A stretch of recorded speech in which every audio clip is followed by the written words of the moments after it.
আমি আপনাদের সামনে তেলাওয়াত করেছি সূরা আল ইমরান। কোন সূরা? এই মুসলমান বসেন, সবাই বসেন। কোন সূরা? সূরা আল ইমরানের 104 নম্বর আয়াত। আল্লাহ বলতেছেন, ওয়ালতাকুম মিনকুম উম্মাতুন ইয়াদউনা ইলাল খায়র ওয়া ইয়া'মুরুনা বিল মা'রুফি ওয়া ইয়ানহাউনা আনিল মুনকার ওয়া উলাইকা হুমুল মুফলিহুন।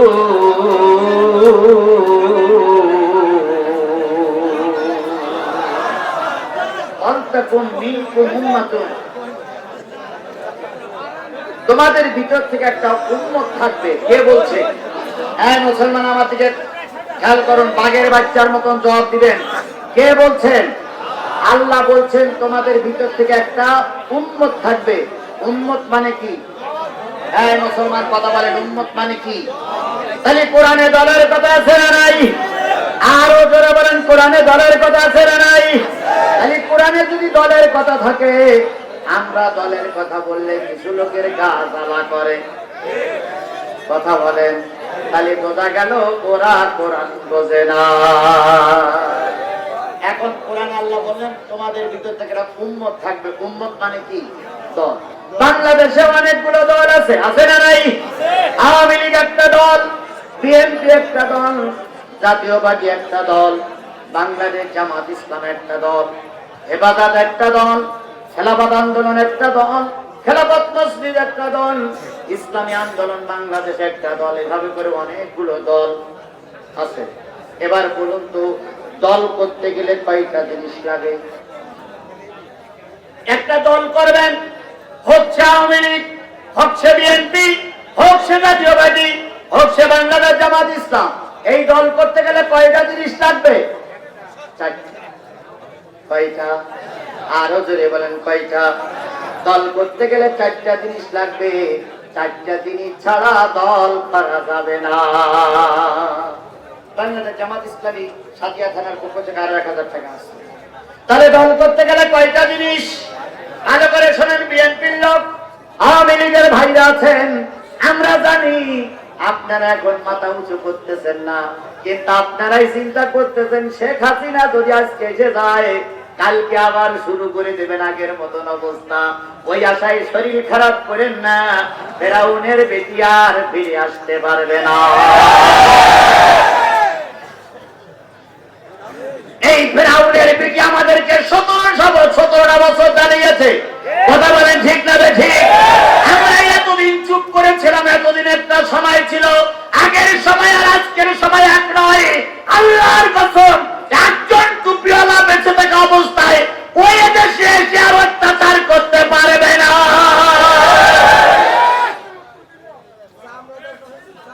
আমার ভাইরা, উনি পাশের দেশে যে আত্মগোপন করেছিল বা আছে মনে হয়, ওখান থেকে মাঝে মাঝে মাথা বের করে চেষ্টার মধ্যে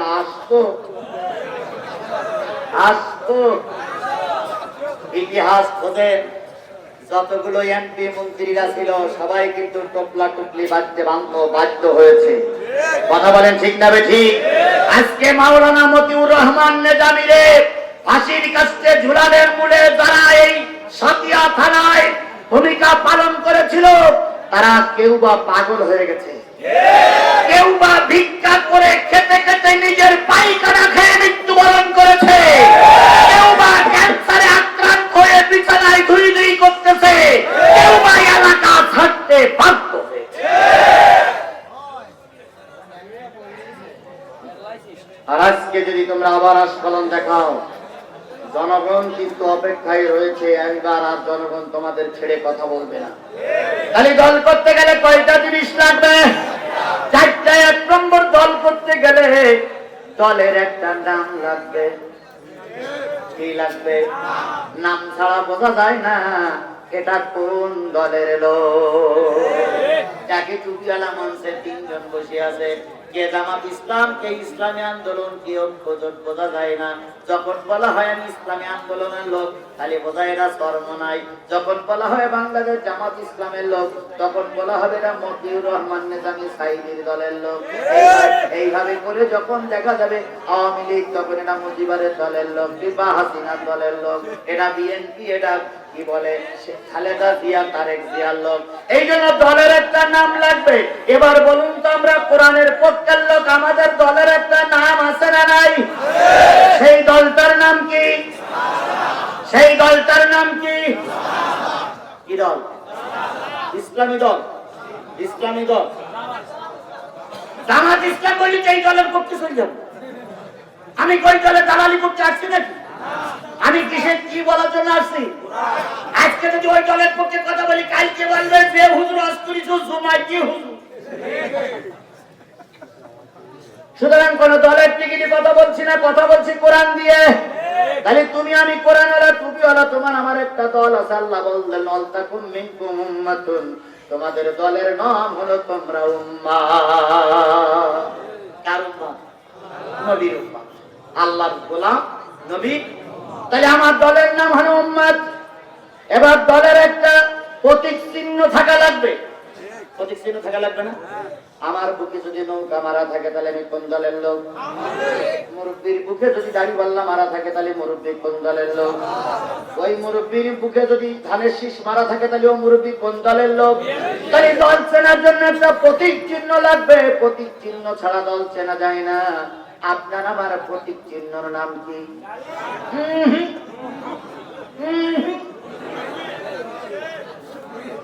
মুরব্বী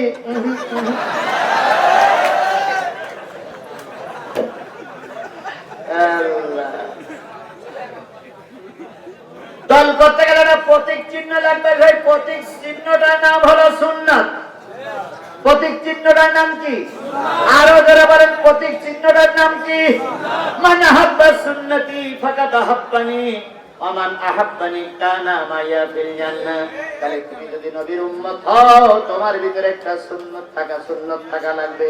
এবার বলুন তো, দাড়ি রাখা কি? টুপি পরা কি? জুব্বা পরা কি? ওরে বাবা, এটাও যেমন সুন্নাত, পরায়জনে দিন কায়েমের জন্য রাজপথে রক্ত দেওয়াটাও সুন্নাত।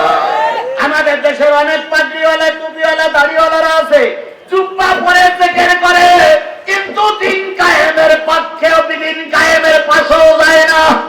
কথা বলেন ঠিক না রে? ঠিক। সেই না দিন কায়েমের পক্ষে কথা বলা হয়, ওরা নাক ছিটকায়। এরকম সুন্নাত পাগড়িওয়ালা লোক আমাদের সমাজে আমাদের সমাজে। সুন্নাত মানে হলো রসুলের বিধানকে মেনে চলা। এই সুন্নাত তরিকা তোমার আমার ভিতরে থাকলে তুমি আল্লাহ দলের লোক। তাহলে দল করতে গেলে কয়টা জিনিস লাগবে? তাহলে দলের নাম হলো উম্মাত। প্রতীক চিহ্ন কি? দল করতে গেলে তো দলের একটা নেতা লাগবে। তোমার আমার নেতার নাম কি?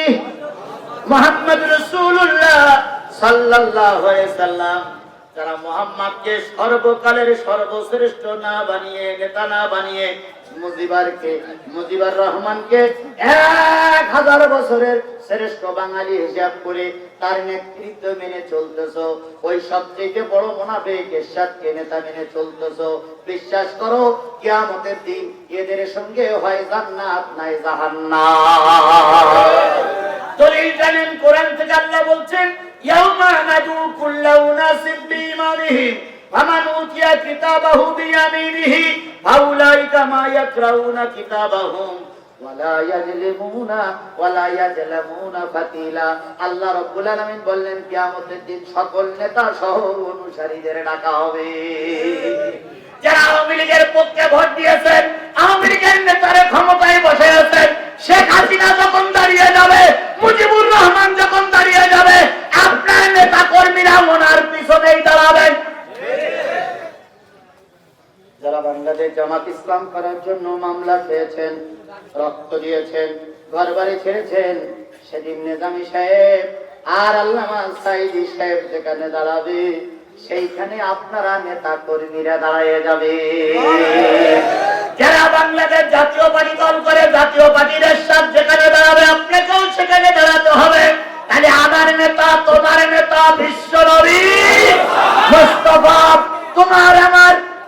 না পদ্মা মেঘনা যমুনা, তোমার আমার নেতার নাম হচ্ছে মুহাম্মদ রাসূলুল্লাহ সাল্লাল্লাহু আলাইহি ওয়াসাল্লাম। তাহলে দল করতে গেলে কয়টা জিনিস লাগলো? একটা হলো দলের নাম কি? উম্মত। প্রতীক চিহ্ন কি? সুন্নাত। আর নেতার নাম কি? মুহাম্মদ। এবার দল করতে গেলে একটা অফিস লাগবে। কি লাগবে? এই মুসলমান কথা বলেন, কি লাগবে? প্রত্যেকটা দলের অফিস আছে না নাই?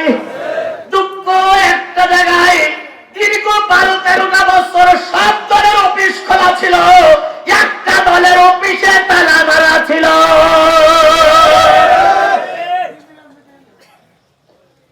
যেদিন 5 তারিখের পরিবর্তন হলো,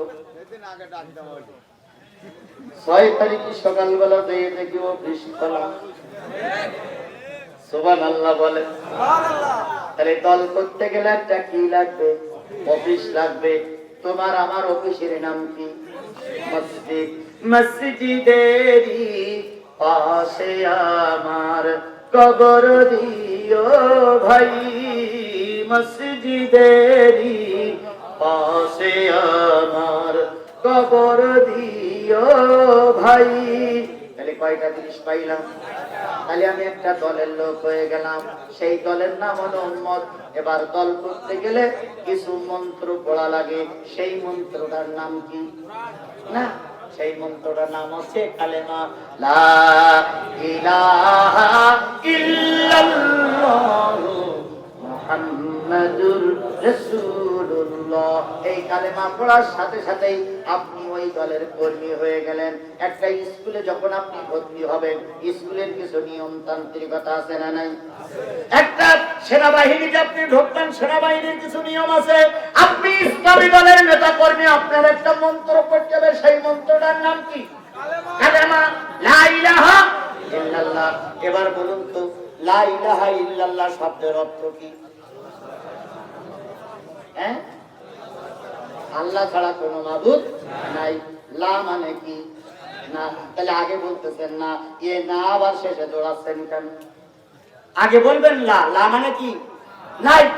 নাই ইলাহা, কোন ইলাহা নাই,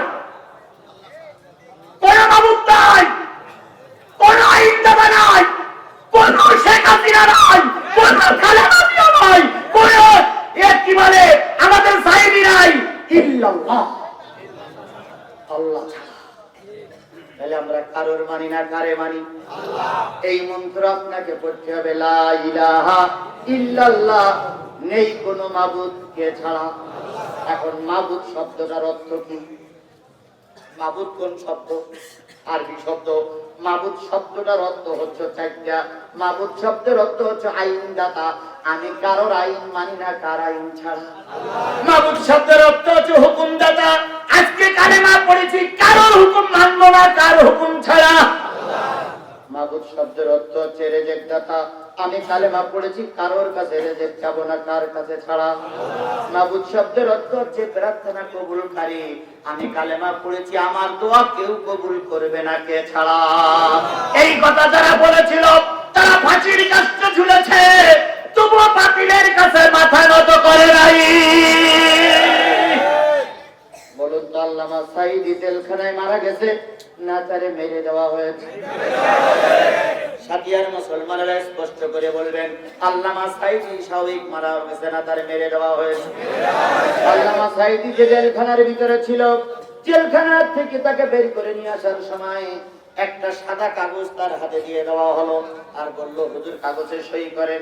আল্লামা সাঈদী বলেছিলেন, কাগজে কি লেখা আছে? কয় লেখা আছে? আপনি বলতেছেন আমি অসুস্থ, আমার চিকিৎসার দরকার। আল্লামা সাঈদী বলেন, আমি অসুস্থ আমি জানি না, তোমরা জানলে কি করে? কথায় বলে, যার বিয়ে তার খবর নাই, আল্লামা সাঈদী অসুস্থ উনি জানে না, জানে এনারা। আল্লামা সাঈদী সই করেছিলেন কিনা আমি জানি না। আল্লামা সাঈদীকে জেলখানা থেকে বের করে হাসপাতালের জন্য গাড়িতে যখন তোলা হলো, গাড়িতে উঠানোর সাথে সাথে তার বেডিং পত্র, মাল সামানা যা ছিল ওগুলো গোছানো হয়ে গেল। এরপর আরেকজন জিজ্ঞেস করলো, হুজুর তো এখনো হাসপাতালে যাচ্ছে, মাল সামানা বেডিং পত্র গোছানো হলো কেন? একজন বলল, হাসপাতালে যাচ্ছে, এই সাইদি আর ফিরে আসবে না, এই সাইদি এবার পিরোজপুরের মাটিতে যাবে। তার মানে এদের পরিকল্পনা ছিল এই সাইদিরে ওরা মেরে দেবে। আর এই সাইদি মেরে দেওয়ার 4 দিন আগে এই সাবেক তথ্যমন্ত্রী, পররাষ্ট্রমন্ত্রী আব্দুর রাজ্জাক সহ কাওয়া কাদের সহ 4-5 জন ভারত সফর করে এসেছিলেন। ভারত সরকার এদেরকে যে বুদ্ধি দিয়েছিল সেই বুদ্ধি কার্যকর করে আল্লামা সাঈদীর দুনিয়া থেকে বিদায় করে দিয়েছে। আমরা সংবাদ পাইলাম আল্লামা সাঈদী অসুস্থ, তাই আল্লামা সাঈদীর হাসপাতালে নিয়ে যাওয়া হচ্ছে। আমরা মিডিয়ার সামনে বসে আছি, হঠাৎ করে দেখলাম আল্লামা সাঈদীর গাড়ি থেকে নামানো হলো। তিনি বাইরে নামলেন, 2 জনের কাঁধের পরে হাত দিয়ে। তার সেই সাদা লাল দাড়ি, লাল গোঁফ, সেই উঁচু টুপির মাঝখান দিয়ে আল্লামা সাঈদী ছোট্ট একটা হাসি দিয়ে জাতিরে সালাম দিয়েছিলেন। ও আমার জাতি, এখনো সেই হাসিটা আমাদের চোখে মুখে ভেসে ওঠে। সেদিন কি মনে হয়েছিল আল্লামা সাঈদী অসুস্থ? সেদিন মনে হয়েছিল? আমরা কেউ ভাবিনি আল্লামা সাঈদী অসুস্থ, তারপরে হাসপাতালে নিয়ে যাওয়া হলো। আল্লামা সাঈদী বলেছিলেন, যদি আমার হাসপাতালে নিয়েই যাও তাহলে আমার চিকিৎসা দেওয়ার আগে আমার ব্যক্তিগত ডাক্তারকে এখানে নিয়ে আসতে হবে। যদি না নিয়ে আসো, আমার পরিবারের একজন সদস্যকে এখানে এনে দাও। যদি তাও না এনে দাও, আমার দলের 2-3 জন নেতা কর্মী আমার পাশে থেকে চিকিৎসা করাও। ওরা কারোর কথা শুনলো না। আল্লামা সাঈদীকে বেডে শোয়াই রাখা হলো, ঘুমের ওষুধ খাওয়ানো হলো। রাত বেশ কিছুটা রাত হওয়ার পরে 1 জন, 2 জন, 3 জন ডাক্তার একসঙ্গে ঢুকলেন। পাশের যারা ছিল সবাইকে বের করে দিয়ে একজন ডাক্তার একটা শিশি বাহির করলেন। সেই শিশির ভিতরে, শিশির গায়ে কোনো নেম প্লেট ছিল না, ওর পরে সিরিঞ্জ দিয়ে, ওই সিরিঞ্জ দিয়ে ওই কি বলে ওষুধের না, সিরিঞ্জ দিয়ে ওই ওষুধের থেকে ওষুধগুলো বের করে নিলেন। এরপরে আল্লামা সাঈদীর জামাটা একটু উঁচু করলেন। উঁচু করে যখনই আল্লামা সাঈদীর নাভিতে ইনজেকশন দিচ্ছিলেন, যে নার্স কথাটা বলেছেন তিনি বললেন, আমি দেখলাম হুজুর একবার একটু তাকালে। আল্লাহু আকবার বললেন। এরপরে আল্লামা সাঈদী আর কোন নড়াচড়া করেন নাই। এই জন্য গোটা বিশ্বের মানুষ জেনে গেছে আল্লামা সাঈদী স্ট্রোক করে মারা যায়নি। আল্লামা সাঈদীরে তোমরা বিষ প্রয়োগ করে মেরে দিয়েছো। আল্লামা সাঈদী তুমি মরুনি, শহীদ হয়েছো তুমি এটাই জানি। আল্লামা সাঈদী তুমি মরুনি, শহীদ হয়েছো তুমি এটাই জানি। কারাগারে কাটালে 13টি বছর, বাতিল খেপেছে তোমার দেখে থর থর। তুমি যে ছিলে মোদের নয়ন মনি, শহীদ হয়েছো তুমি এটাই জানি। শহীদ হয়েছো তুমি এটাই জানি। নিজামী সাহেবকে বলা হয়েছিল, যদি আপনি রাষ্ট্রের কাছে ক্ষমা ভিক্ষা চান, জীবন ভিক্ষা চান, তাহলে আপনাকে কি করা হবে? হয়তো ক্ষমা করা হবে। নিজামী সাহেব বলেছিলেন, আল্লাহর কসম, আমার হায়াত দেওয়ার মালিক আল্লাহ, আমার মৃত্যু দেওয়ার মালিক আল্লাহ। যদি আমার এই জেলখানার ফাঁসির কাছে মৃত্যু হবে, আল্লাহ লিখে রাখে, জীবন ভিক্ষা চাইলেও বাঁচা যাবে না। এই জন্য বলুন তো, জীবন ভিক্ষা যদি চাইতে হয় কার কাছে চাইতে হবে? তাহলে কালেমার অর্থ হলো 4টা। আইন মানবো কার? হুকুম মানবো কার? প্রার্থনা করবো কার কাছে? রেজেক চাবো কার কাছে? এই কালেমার অর্থ বুঝে আমি একজন ইসলামী দলের কর্মী হয়ে গেলাম। এবার আমার কাজ, আল্লাহ বলতেছেন, ওয়ালতাকুম মিনকুম উম্মাতুন, তুমি উম্মত হয়ে গেলে, দলের কর্মী হয়ে গেলে, তোমার কাজ হলো ইয়াদউনা ইলাল খায়র। তুমি যখন এই দলের কর্মী হয়ে যাবা, তখন তোমার কাজ হলো মানুষকে ভালোর দিকে আহ্বান করা। নিজে বাঁচতে হবে না, অপরজনকে জাহান্নামের আগুন থেকে বাঁচাতে হবে। আমান আহসানু কওলাম মিম্মান দাআ ইলাল্লাহ ওয়া আমিলা সালিহা ওয়া ক্বালা ইন্নানি মিনাল মুসলিমিন। তার কথার চেয়ে উত্তম কথার কার হতে পারে যে বলে যে মানুষকে ভালোর দিকে ডাকে আর বলে আমি একজন মুসলমান। তাহলে আপনি কালেমা হলো হয়ে গেছেন, নিজে জাহান্নাম থেকে বাঁচবেন না, পরিবারের সকল সদস্যকে জাহান্নাম থেকে বাঁচাতে হবে। এটা আপনার 1 নম্বর দায়িত্ব। আল্লাহ আলতাকুম মিনকুম উম্মাতুন ইয়াদউনা ইলাল খায়র ওয়া ইয়া'মুরুনা বিল মারুফ ওয়া ইয়ানহাউনা আনিল মুনকার। সৎ কাজের আদেশ করতে হবে, অসৎ কাজের নিষেধ করতে হবে। এই মানুষকে ভালোর দিকে ডাকা, সৎ কাজের আদেশ করা, অসৎ কাজের নিষেধ যারা করবে উলাইকা হুমুল মুফলিহুন। আল্লাহ পাক বললেন এরা সবাই সফলকাম, এরাই সবাই পাস করে গেছে। এখন বলুন তো, ইসলামের পক্ষে থাকতে গেলে পরীক্ষা দেওয়া লাগবে না লাগবে না? আরো জোরে বলেন, লাগবে না লাগবে না? পরীক্ষা দিয়ে পাস করা আর পরীক্ষা না দিয়ে পাস করা দুইজন কি এক? আরো জোরে বলেন, দুইজন কি এক? সাবেক জাতীয় সংসদের ডেপুটি স্পিকার আপনাদের এলাকারই মনে হয়, মনে হয় তাই? এটা কি ঠিক?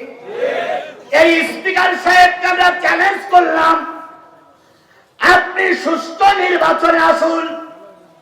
আর আমি এখানে শুনতে পাইলাম সাবেক আমিরে জামাত মতিউর রহমান নিজামী সাহেবের ছেলে নাকি এখানকার আগের এবছরের নমিনি, এখনো করিনি, তবে সম্ভাবনা। যাই হোক, ইসলামী আন্দোলনের নেতা যাকে নমিনি করবে তার সঙ্গে আপনার চ্যালেঞ্জ করলাম, আপনি নির্বাচন করুন, তবে দয়া করে দিনের ভোটটা রাতে করবেন না, সুষ্ঠু নির্বাচন করুন।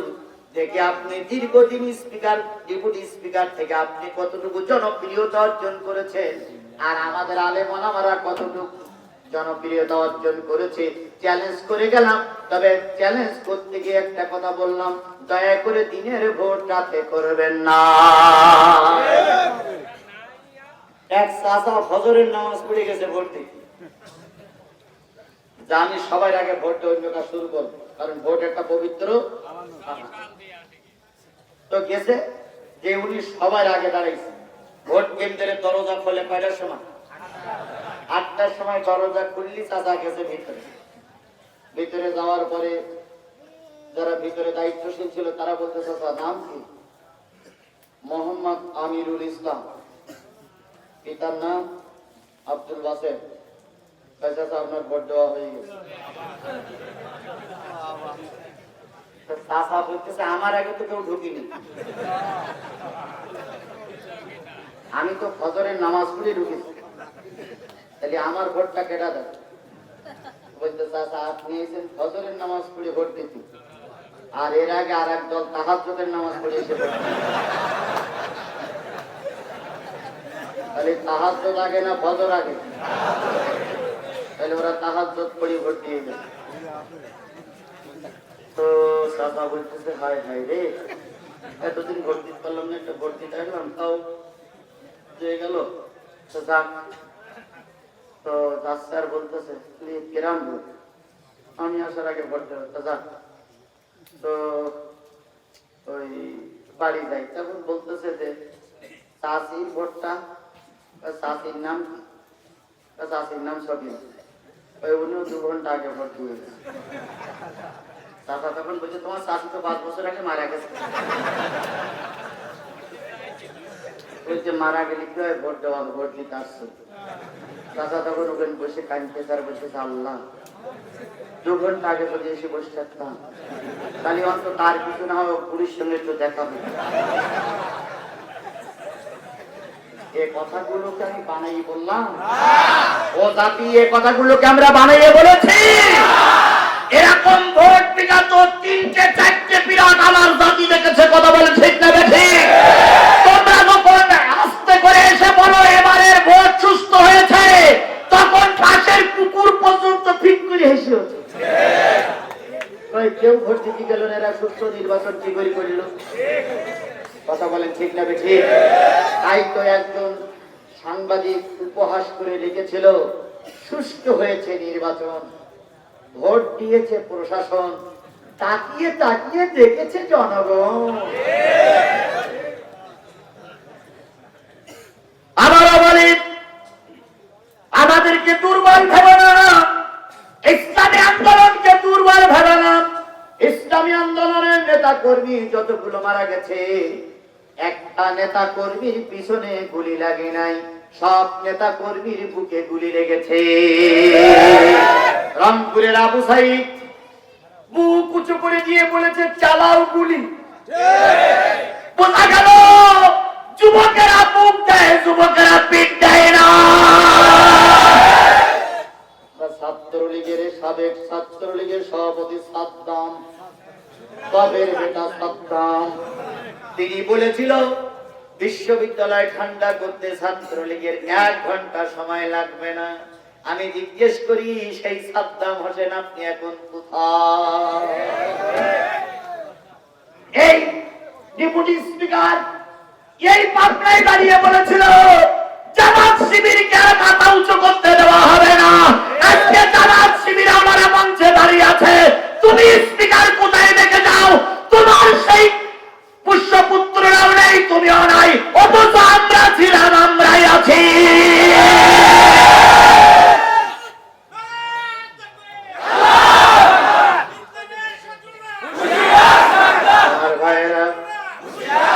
সেদিন ওরা ক্ষমতায় ছিল, সেদিন আমার সম্মানিত ভাই জরিফ ভাইও ক্ষমতায়।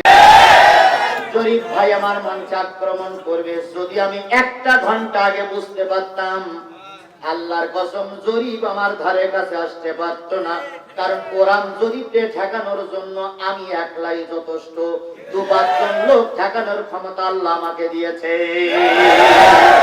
আমি বুঝতেই পারিনি যে সাধু বেশে পাকা চোর সাধু। কি বাপের বেটারে ভাই, এসে কান্দে লাইটটা নিবাই দিল, এসে হাত ধরে কান্দে লাইট নিবাই দিল। আমি সেদিনকে চিন্তা করেছিলাম, আল্লাহ যদি 15টা মিনিট আগে জানতে পারতাম যে আমার মঞ্চ আক্রমণ করবে, আমি একলার একখান সিয়ারি আমার জন্য যথেষ্ট। বুঝতে পারি নাই। তারপর ওরা মনে করেছিল জিহাদি আজকে এখানে হত্যা করবে, কিন্তু আল্লাহ রাব্বুল আলামিন বলেছিল তুমি পারবে না। চারিদিক থেকে যখন আক্রমণ, আমার মাথায় কি বুদ্ধি আসলো, আমি আপনাদের কাতারেই লাভ মেরে পড়েছিলাম। সেদিন যারা ছিলেন তারা ভালোই জানেন। আপনাদের সেদিনের সহযোগিতার জন্য আপনাদেরকে ধন্যবাদ। সেদিন কিছু লোক আমাকে বগলের ভিতরে করে নিয়ে উঁচু করে ময়দান থেকে বাইর করে দিয়েছিলেন। আমি আপনাদের জন্য কিছুই দিতে পারিনি। শুধু আপনাদের জন্য আমি গত পরশুদিন উমরা করে ফিরে এসেছি। আমি কাবার গেলাপ ধরে কেঁদেছি, আল্লাহ সাথিয়ার যে মুসলমানগুলো আমার বিপদে এগিয়ে এসেছিল, আল্লাহ তুমি ওদেরকে কবুল করে না, ওদেরকে জান্নাতের মেহমান বানিয়ে দাও।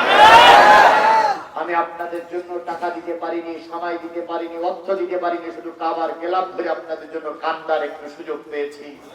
আমি আপনাদের জন্য কেঁদে এসেছি। এই জন্য বন্ধুগণ, কালেমা পড়লে আপনাকে সম্পূর্ণ আল্লাহর উপরে ইখতিয়ার করতে হবে।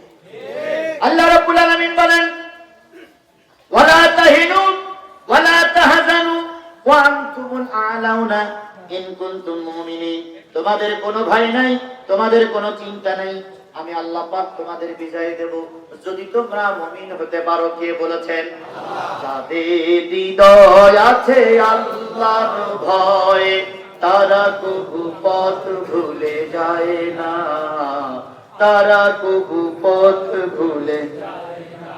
আল্লাহর প্রেম ছাড়া এই দুনিয়ায় কারো কাছে কোনো কিছু চায় না। রাতের আধারে যারা সিজদাতে রয়, দু চোখের আশ্রুতে নদী যেন বয়। চলো না হাত ছানি যতই আছু, পিছনে ফিরেও তাকায় না। যাদের হৃদয় আছে আল্লাহর ভয়, তারা কবু পথ ভুলে যায় না। আমরা সে আল্লাহর ভয় নিয়ে চলতে চাই, কথা বলেন ঠিক না বেঠিক? এবার আসুন আল্লাহ রাব্বুল আলামিনের পথে যারা আসবে তাদের যুগে যুগে পরীক্ষা হবে, ওই পরীক্ষার পরেও তারা ধর্মের কাজ করে যাবে। কথা বলেন ঠিক না বেশি? আল্লাহর নবীর থেকে ভালো মানুষ কেউ ছিল না, আমরা তার সঙ্গে তুলনা করব না।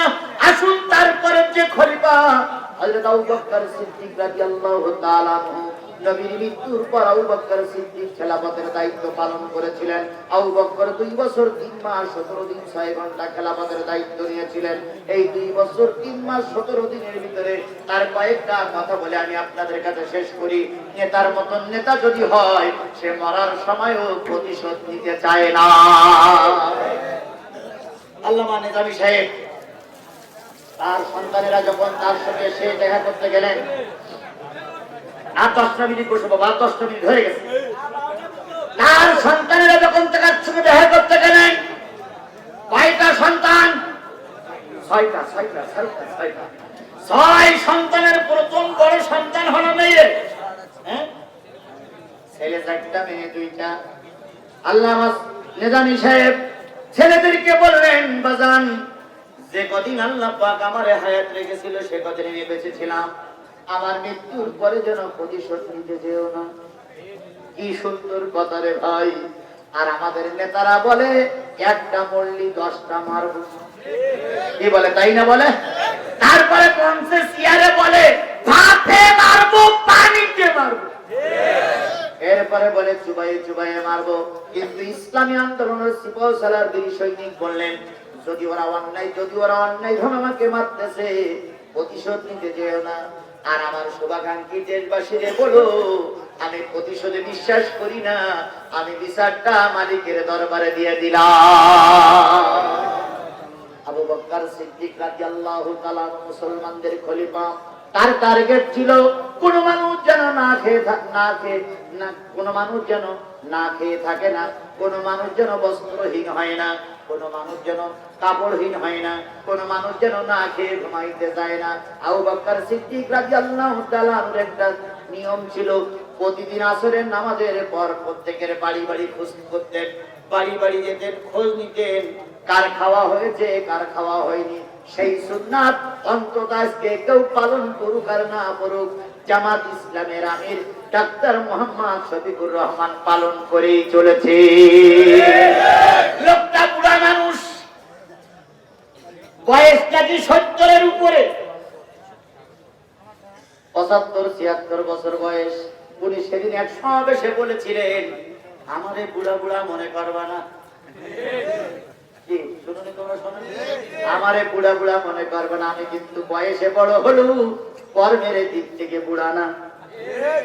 ওই কি বলে লক্ষ্মীপুর ফেনীতে বন্যা হলো, ডাক্তার মোহাম্মদ ইউনূস যাওয়ার আগে,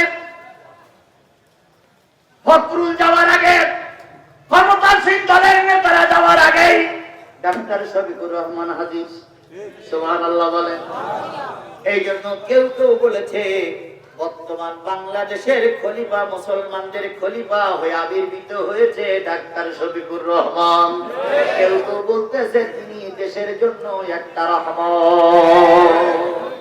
এই পুরা মানুষটি এত কষ্ট যে কিভাবে করে আল্লাহই ভালো জানে। আল্লাহ পাক তার উপরে রহমত করুক, সকলে বলুন আমিন। তিনি যেমন ভয়ে খেদমত করতেন, আবু বকরের মতন খেদমত তার ভিতরে ছিল। প্রতিদিন আবু বকর আসরের নামাজের পরে এলাকার খেদমত করতেন। হঠাৎ করে একদিন দেখে দেখে এক বুড়ি মানুষ লাঠির নিচে, লাঠির মাথায় একটা কি বলে বক্সা নিয়ে, লাঠির মাথায় একটা প্যাকেট নিয়ে খুব দ্রুতগামী হেঁটে যাচ্ছে।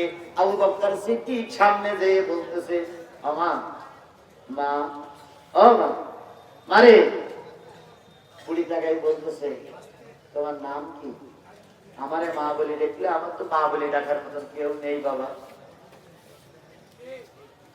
এই যে রামপুরীতে ছেলেটা মারা গেল, নাম কি বললো? আবু সাইদ।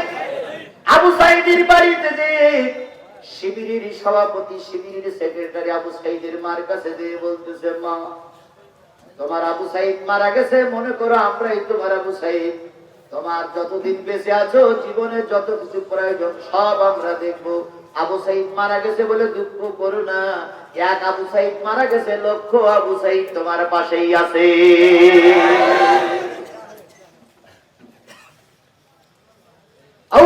সিদ্দিক যখন মা বলে ডাকলেন, বুড়ি বললেন, কে গো তুমি? আবু বকর সিদ্দিক বলতে পারতেন আমি মুসলমানদের খলিফা। তিনি বললেন, আনা আব্দুল্লাহ, আমার নাম হলো আল্লাহর বান্দা, আমি আল্লাহর বান্দা আব্দুল্লাহ। কি বলতে চাও? কয় বুড়িমা তুমি ভিক্ষে করো কেন? বুড়ি বলতেছে, আমার স্বামী নাই, আমার ছেলে নাই, আমার আয় রোজগার করার মতন কেউ নাই, তাই তো এই ভিক্ষে করে খাই। কোথায় তোমার বাড়ি? কয় বাড়ি বলে কিছু নাই, ওই যে একটা ঝুপড়ি দেখা যায়, ঝুপড়িতে আমি রাতে থাকি। আবু বকর সিদ্দিক লাঠিখানা ধরে বুড়িকে বাড়ি পর্যন্ত পৌঁছে দিয়ে বললেন, মা আজকে থেকে আর ভিক্ষা করা লাগবে না, তোমার 3 সাজের খানা আমি তোমার বাড়ি পৌঁছে দেব। এর নাম হলো ইমামুল আদিলুন, ন্যায় বিচারক বাদশা। বিশ্বাস করো বাংলার মুসলমান, বিশ্বাস করো 18 কোটি মুসলমান হিন্দু ভাইরা, যদি বাংলাদেশ জামাত ইসলামী তথা ইসলামী আন্দোলনের নেতা কর্মীরা ক্ষমতায় আছে, ওরা যা খাবে তোরারেও তাই খাওয়াইয়ে ছাড়বে। আজকে কোটি কোটি টাকা বিদেশে পাচার হয়েছে। দরবেশ বাবা চিন্তা করেছিল এই বোঝাই বেঁচে গেলাম। দরবেশ বাবার নাম শোনেননি আপনারা? সালমান এফ রহমান, দেখলি মনে হইতো জিবরাইল ছোট ভাই। আরে বাপ রে বাপ, এই টুপি, এই দাড়ি, সাদা পাঞ্জাবি, মনে হলো ফেরেশতাও ফেল ওর কাছে। এই লোকটা যখন পালিয়ে যায়, সঙ্গে ছিল কে? দুইজন যখন তসবিহ নেছে, তসবিহ নিয়ে একজন দাড়ি রেখেছে আর একজন দাড়ি রেখেছে, একজন কেটেছে আর একজন রেখেছে, রেখে দুটো তসবিহ নিয়ে সুবহানাল্লাহ সুবহানাল্লাহ সুবহানাল্লাহ দরবেশ রেখেছে। তো একজন দিয়ে বলতেছে, হে ভাই, এই নৌকায় যে দুজন বসে আছে, এই লোকটা চেনা চেনা মনে হচ্ছে, তো টিভিতে কোন জায়গায় দেখেছি বলে মনে হচ্ছে। আইন মন্ত্রী দেখে বলতো, ও তখন সুবহানাল্লাহ সুবহানাল্লাহ সুবহানাল্লাহ। আচ্ছা, এটা কি বাসা সুবহানাল্লাহ না হইলো বলা সুবহানাল্লাহ? বাসা সুবহানাল্লাহ। তার একজন এসে বলে, কি বলতেছে? এই লোকটা দেখেছি যে। তখন যে বলছে, ভাই আপনি সরকারের একটা মন্ত্রী না? ও তখন বুঝতে পেরেছে খেলা শেষ। পালাতে চাইছিল, পালাতে পারেনি। দুইজনকে ধরে জেলখানায় রিমান্ডে দেওয়া হলো। আজকে এই আইন মন্ত্রীদের কারণে সাবেক আমিরে জামাতের ফাঁসি হয়েছে। এই আইন মন্ত্রীর একটা কালেমার খোঁচায় সেক্রেটারি জেনারেল আলী আসাদ মোহাম্মদ মুজাহিদকে ফাঁসির কাস্টে ঝুলতে হয়েছে। এই আইন মন্ত্রীর একটা কলমের খোঁচায় কামারুজ্জামান ভাইকে ফাঁসির কাস্টে ঝুলতে হয়েছে। পৃথিবীর সব মানুষ ভুলে গেলে আমরা ভুলে যাইনি। আমি এখান থেকে অনেক বছর আগে গোপনে 2টা-2:30টার সময় নেজামী সাহেবের কবর জিয়ারত করতে এসেছিলাম। 2:30টার সময় ওনার কবরের পাশে শহীদ মতিউর রহমান নেজামী লেখা হয়েছিল। বলো, এখানকার একদল মুক্তিযোদ্ধারা তার বিরোধিতা করেছিল। কথা বলেন ঠিক না বেঠিক? আমি বিশ্বাস করি যারা শহীদ মতিউর রহমান নেজামীর প্রথমে শহীদ লেখা বলে বিরোধিতা করেছিলেন, এরা একটাও মুক্তিযোদ্ধার পক্ষের লোক নয়। মুক্তিযোদ্ধার পক্ষের লোক হলে কখনো শহীদ মতিউর রহমান নেজামীর বিরোধিতা করতে পারত।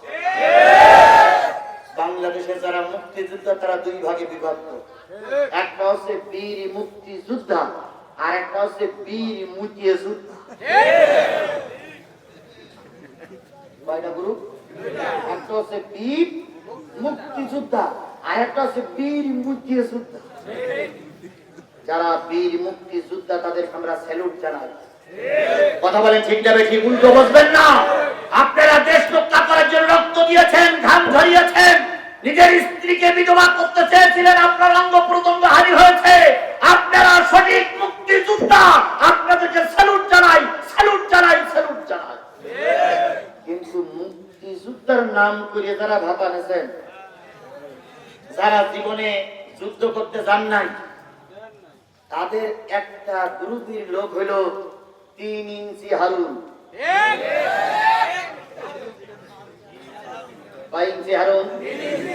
আমি চিন্তা করি পুলিশের চাকরি করতে গেলে 5 ফুট 6 ইঞ্চি লাগে।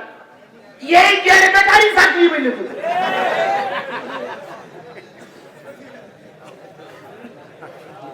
দেড় ব্যাটারি তার অফিসে ভাতের অফিস খুলে বসেছিল, কথা বলেন ঠিক না বেঠিক? এই দেড় ব্যাটারির কারণে বহু নেতা কর্মীর কষ্ট ভোগ করতে হয়েছে। এখন গেল কই? শুধু বলতে খেলা হবে। আমরা তো খেলা করার জন্যই ময়দানে আছি, আপনারা কই? খেলবো এখন ইনশাআল্লাহ, কথা বলেন ঠিক না বেঠিক? এতদিন একা একা ফেলেছেন, এবার আমরা ময়দানে নেমেছি। যদি মায়ের দুধ খেয়ে আমি মায়ের দুধ খেয়ে ময়দানে নেমেছি। আসু খালি দেখি কার বাহুতে কতটুকু জোর আছে। এখন পালিয়ে গিয়ে কেন দুলাভাই? খেলতে নামো।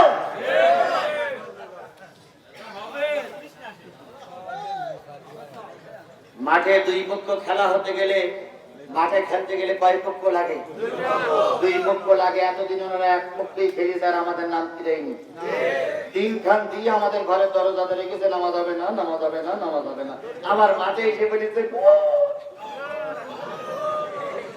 একা একাই গোল দিলে 70 খান গোল দেওয়া যায়, কথা বলেন ঠিক না বেঠিক? দিনের ভোট রাতে করলে দেড় ব্যাটারিও নেতা হয়ে যায়।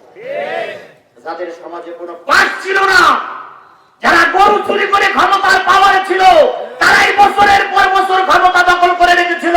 আর শিক্ষিত নেতারাই জেল খেটেছে পালিয়ে পালিয়ে। দুই পক্ষের খেলা হবে। মনে করুন আপনার মাঠে আসবে রংপুরের পার্টি আর খুলনার পার্টি। কোন ঘটনাক্রমে খুলনার পার্টি আসেনি, এসেছে রংপুরের পার্টি। রংপুরের পার্টি এসে দেখে খুলনার পার্টি নেই।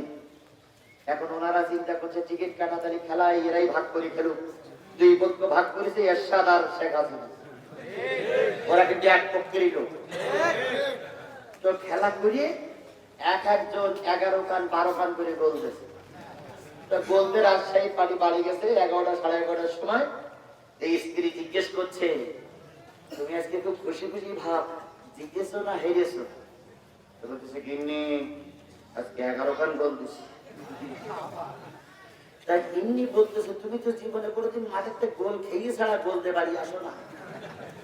তুমি তো ভোটে দাঁড়ালে জামানত বাতিল হয়ে যায়। আজকে 11 কান গোল দিলে কেন? তোমার প্রতিদ্বন্দ্বী যারা ছিল তারা কি খুব দুর্বল? তখন বলতেছে না রে গিন্নি, খুলনার সঙ্গে খেলা ছিল তো খুলনা ওনারা আসেনি। স্ত্রী তখন বলতেছে তাই 11 খান গোল দিলে কেন? 110 খান গোল দিতে পারো। আওয়ামী লীগের খেলাটা এরকমই ছিল, কথা বলেন ঠিক না বেঠিক? বাংলাদেশ জামাত ইসলামী করে নির্বাচন করতে দেয়নি, বিএনপি কে ওরা নির্বাচন করতে দেয়নি, গণতন্ত্রের পক্ষে শক্তি করে নির্বাচন করতে দেয়নি। ওরা একা একাই গোলতে চায়, শুধু বলেছে।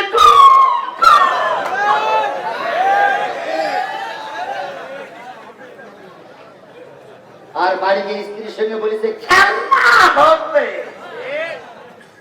কোথায় খেলোয়াড় না আসো, আমরা এখন খেলার জন্য ময়দানে নেমে গেছি, কথা বলেন ঠিক না বেঠিক?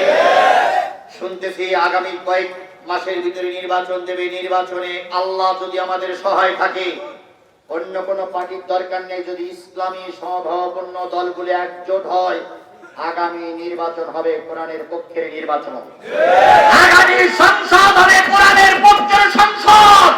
আগামী প্রধানমন্ত্রী হবে কোরআনের পক্ষের মন্ত্রী। আগামী বঙ্গভবন হবে কোরআনের পক্ষের বঙ্গভবন। ভারত সহ গোটা বিশ্ব যদি আমাদের বিরোধিতা করো, ঠিকাতে পারবা না, পারবা না, পারবা না।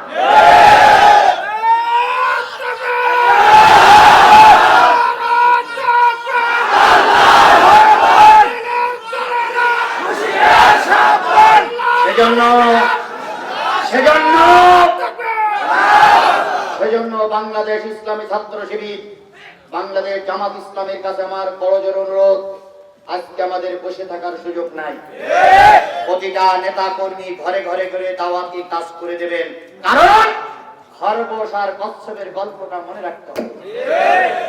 খরগোশ অধিক দৌড়াতে পারে বলেই যে জিতে যাবে তা নয়, অনেক সময় কচ্ছপেরা আলসামি না করার কারণেই জিতে যায়।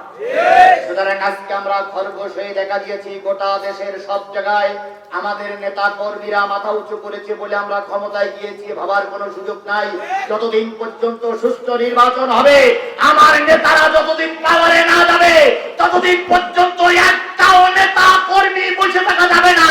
কারা কারা আমার কথার সঙ্গে একমত, দুই হাত উঁচু করে আল্লাহর দেখা।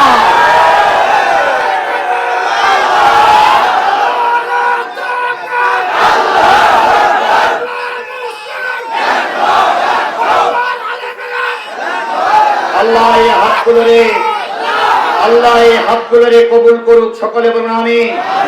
আরো জোরে আমিন, আরো জোরে। আবু বকর সিদ্দিক কার খোঁজ দিলেন? বুড়ির খোঁজ দিলেন। বুড়ি বললেন, আমার তো ছেলে নাই, আমার তো পরিবারে কেউ নাই, আমার তো দেখার মতন কেউ নাই।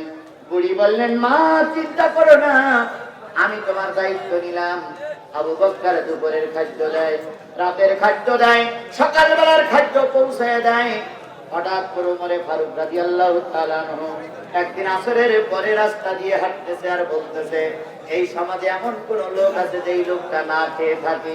একজন লোক দেখাই দিলেন, ওমরে ফারুক, আমার মদিনায় কোনো না খাওয়া লোক নাই, তবে ওই যে দূরে একটা ঝুপড়ি দেখা যায়, ওই ঝুপড়ির ভিতরে একটা বুড়ি বসবাস করে। ওই বুড়ি দীর্ঘদিন ভিক্ষা করতে বাহির হয় না। হয়তো বুড়ির অসুখ করেছে, হয়তো বুড়ির সংসার অভাব দেখা দিয়েছে। একটুখানি খেয়াল করেন, আল্লামা সাঈদী যে এলাকা থেকে নির্বাচিত হতেন, ওই এলাকাটা ছিল হিন্দু অধ্যুষিত এলাকা। আমি ওই এলাকা একবার মাহফিলে গেছিলাম, একটা বুড়ির সঙ্গে আমার দেখা, একটা বুড়ির সঙ্গে আমার দেখা। বুড়ি আমার ব্যাগটা ধরে বললেন, আমার জীবনের সত্য ঘটনাটাই বলতেছি। বুড়ি আমার ব্যাগটা ধরে বললেন, বাবা তুমি কি বক্তা নাকি? আমি চিন্তা করলাম, এই এলাকার মানুষেরা আল্লামা সাঈদীর নামে মামলা দিয়ে সাঈদীর জেল কাটা চাই, বক্তা বলে প্রমাণিত হইতে হলে হয়তো বুড়ি আমার গেড়া কলে ফেলতে পারে। আমি বললাম, বাবা মা কেন? কয় না, তুই বলো তুমি কি বক্তা নাকি? আমি এক পর্যায়ে স্বীকার করলাম। বুড়ি আমার ব্রিফ কেসটা ধরে বলতেছিল, বাবা তুমি কি আল্লামা সাঈদীর খোঁজ করতে পারো? আমি বললাম, মা তুমি হিন্দু মানুষ, আমার জীবনের দেখা কাহিনী, তুমি একজন হিন্দু মানুষ, হাতে তোমার হিন্দুদের চুড়ি, গলায় তোমার পৈতে, তুমি আল্লামা সাঈদীর খোঁজ নাও কেন? উনি বললেন, মা বাবা রে, আল্লামা সাঈদীর গ্রামের পাশে আমার গ্রাম। আমি বললাম, মুসলমানদের নেতা মুসলমানরা খোঁজ নেয় না, তুমি খোঁজ নাও কেন? সেটা একটা রাজাকার মানুষ। বুড়ি তখন 70 বছরে, বুড়ি আমার মুখে হাত দিয়ে বলতেছে, বাজার রাজাকার বলে গালি গালাজ দিও না, তোমার সেইটা আমি আল্লামা সাঈদীর বেশি ভালোবাসি। আমি জিজ্ঞেস করলাম, মা কেন ভালোবাসো? বুড়ি বললেন, বাবা আমার স্বামী নাই, আমার আয় রোজগার করার মতন কেউ নাই। সাঈদী সাহেবের বাড়িটা জীর্ণ শীর্ণ বাড়ি, ওই বাড়ি যেতে গেলে আমার বাড়ির পাশ থেকে যেতে হয়।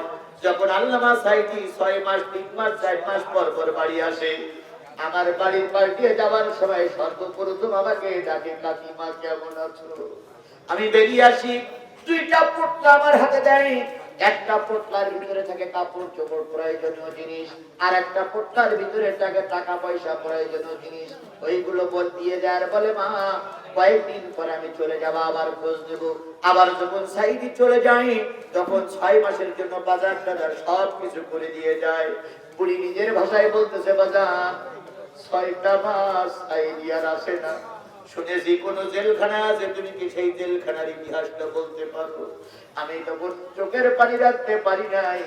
আমি বলেছিলাম, বুড়ি মা, মুসলমানেরা তার জেলখানার সংবাদ শুনে আনন্দ মিছিল করেছে। ফরিদউদ্দিন মাসুদ ওই গণজাগরণ মঞ্চ দিয়ে তার ফাঁসি দাবি করেছে, আর তুমি হিন্দু মানুষ, তুমি তার জন্য কল্যাণ কামনা করতেছো। সেদিন বুড়ি বলেছিল, বাবা যে তার বিরোধিতা করতেছে সে জানে না আল্লাহ যদি কোনো ফেরেশতা নাযিল করার ফেরেশতা যদি কেউ দেখতে চায়, সে যেন আল্লামা সাঈদীরে দেখে যায়। আল্লামা সাঈদীর বিপক্ষে মুসলমানের বাচ্চারা সাক্ষী দিল, আর আল্লামা সাঈদীর পক্ষে একজন হিন্দু আল্লামা সাঈদীর মৃত্যুর আগ পর্যন্তই তার পক্ষে ছিল। সেই হিন্দুটার নাম বলতে পারবেন? শুকরঞ্জন বাদী। আল্লামা সাঈদীর জানাজার দিন আমি গিয়েছিলাম ভাই পিরোজপুরে। যখন পৌঁছাইলাম 6 কিলোমিটার আগে আমার গাড়িটা থামাই দেওয়া হলো। 6 কিলোমিটার আমাদের নেতা কর্মীরা আমাকে উঁচু করে নিয়ে গেল। আমি যখন আল্লামা সাঈদীর লাশের গাড়ির কাছে গেলাম, তখন ভারপ্রাপ্ত আমির জামাত কথা বলতেছিলেন। উনি যখন ছিলেন, শুকরঞ্জন বালি তখন পাশে দাঁড়িয়ে ছিল। আমি শুকরঞ্জন বালিকে দেখলাম হাউ হাউ করে ওই লাশের গাড়ি ধরে কাঁদতেছে। আমি শুকরঞ্জন বালিকে জিজ্ঞেস করলাম, ভাই আপনি কেন কাঁদেন? উনি বললেন, হুজুর আমি সাইদের মৃত্যুর আগ পর্যন্ত তাকে নির্দোষ বলে প্রমাণ করতে চেয়েছি, করতে পারি নাই। আমি আমার ভগবানের কাছে প্রার্থনা করি, ভগবান যেন কিয়ামতের দিন তারে নির্দোষ বলে প্রমাণ করে জান্নাতের মেহমান বানিয়ে দেয়। জাতির আজকে কষ্ট লাগে, শুকরাঞ্জন বালির মতন হিন্দু মানুষেরা আলেমদের পক্ষে থাকে, আর আমাদের দেশের একদল আলেমেরা আল্লামা সাইদির বিরুদ্ধে মিছিল করেছে। কথা বলেন ঠিক না ঠিক? মতিউর রহমান নিজামীর ফাঁসি থেকে একদল হুজুররা সাতিয়ার মাটিতে মিছিল করেছিল। আপনারা তাদেরকে চিনে রাখবেন, আজ হোক কাল হোক জনগণের আদালতে ওদের বিচার হবেই হবে। বুড়ি মানুষ, কথা শেষ, এখনই মোনাজাত হবে, যে যেখানে আছেন মোনাজাতের জন্য তৈরি হন। বুড়ি মানুষ। ওমর বললেন, যেখানে কেউ না খেয়ে আছে, লোকের জেনাই দিল ওই ঘরের একটা বুড়ি আছে না খেয়ে থাকে। হয়তো তোমার দুপুরের পর জোহরের নামাজের পরে কিছু রুটি আর খেজুর নিয়ে বুড়ির বাড়ি হাজির হয়ে গেছে, দোয়া হবে। ওটা চলা করতে বলিনি, দোয়া হবে। তো ওমর দিয়ে ডাকতেছে, বুড়িমা বুড়িমা, এই ছেলেরা দোয়া হবে। বুড়িমা, বুড়ি বলতেছে কে? আনা ওমর ইবনে খাত্তাব। বুড়ি ভয় পেয়ে গেছে, ওমর আমার বাড়ি কেন? ওমর, আমি কোন অন্যায় কাজ করিনি। বুড়ি বলল যে অন্যায় কাজ আমি করিনি। ওমর বলল, তোমার অন্যায়ের জন্য আমি আসিনি, আমি তোমার দুপুর বেলার খাওয়া দেওয়ার জন্য এসেছি। বুড়ি বললেন, আমার খাবার নিয়ে যাও। দুপুর বেলার খাবার একজন দিয়ে গেছে, সে লোকটার নাম আমি জানি না। রাতের খাবার নিয়ে গেল, রাতের খাবার আর একজন দিয়ে গেছে, নাম জানি না। হয়তো তোমার চিন্তা করলেন আমার আগে খাদ্য পৌঁছে দিয়ে যায় সেই লোকটাকে। রাতের অন্ধকারে হলো তোমার একটা ঝুঁকির পিছনে বসে আছে লোকটার দেখার জন্য। হঠাৎ করে দেখলো রাতের অন্ধকারে একটা লোক খাদ্য নিয়ে আসতেছে। তিনি আর কেউ নয়, তিনি হচ্ছেন সিদ্দিক আকবর আবু বকর সিদ্দিক রাদিয়াল্লাহু তাআলা আনহু। হযরত ওমর আবু বকরকে ডাক দিয়ে বলতেছে, আবু বকর, এই জন্য আল্লাহ পাক তোমাকে জান্নাতের মেহমান বানিয়ে দিয়েছে। আজকে যদি সব নেতারা, বাংলাদেশের সব নেতারা এই আদর্শবান হতো, কোন লোক না খেয়ে ঘুমাইতে যেত না। কথা বলেন ঠিক না ঠিক? সুতরাং আদর্শবান নেতা, নীতিবান নেতা চিনতে হবে। এই নীতিবান নেতারে আমরা আগামীতে নির্বাচন করে ক্ষমতার মসনদে বসাবো ইনশাআল্লাহ। সূরা ফাতিহা একবার পড়ি, বিসমিল্লাহির রহমানির রহিম।